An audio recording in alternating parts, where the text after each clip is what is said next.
التفكير المفرط هو العائق الرئيسي للنجاح. فهذا الكتاب يقول لك أول قانون النجاح هو التنفيذ. واش هو أول عدو التنفيذ؟ هو التفكير المفرط.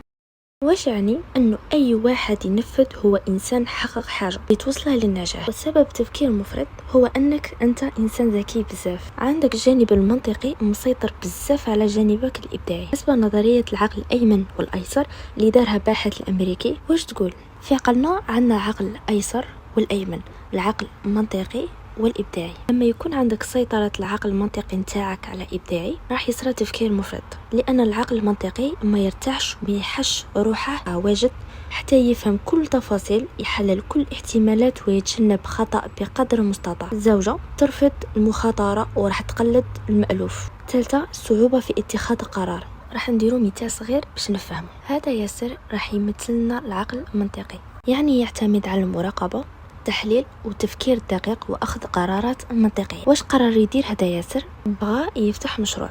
فكره تاع المشروع نتاعه ما كانتش خير هاك. اول حاجه دارها راح للسوق وبدا يحلل ويراقب ويدرس، واستنتج فكره المشروع اللي تعتبر حل وتلبي مشكله الزبون، يعني بالسير راح يطردك دراهم. وياسر ما حبش غير هنا، بغى يزيد يعرف التسويق ويعرف كيفاش دير هادي وهادي، ويقرا كتبه بزاف، البحث ويتفرج يوتيوب، يعني بدايه مليحه. لكن كي جاي ينفذ بدا في الاخطاء، بدا يغرق في التفاصيل الصغيرة بسبب التفكير الدقيق والتحليل. يخمم في احتمالات غير منطقية. باغ اكزومبل يقول ايماجيني نخسر واحد وداخر يدير لي الفكرة نتاعي وينجح عليا، ولا بصح ايماجيني ما كاش مدى اوليه. بعد كامل هاد الاحتمالات الغير منطقية راح في التالي شي يقول لازمني نخطط اكثر مانيش واجد. وهذا هضره اللي تخليه يخاف من الخطوه الاولى. والمشكل هنا في ياسر بسبب تفكيره المفرط انعزل ولا عايش غير في عقله ويتجنب الهضره مع الناس، باسكو يشتوا افكاره والهضره اللي راهي بينه وبين عقله.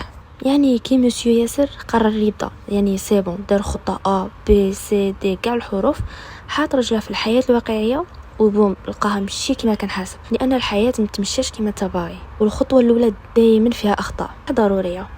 ومسكين ياسر هنا صارت له استجابه صدميه من نوع التجمد.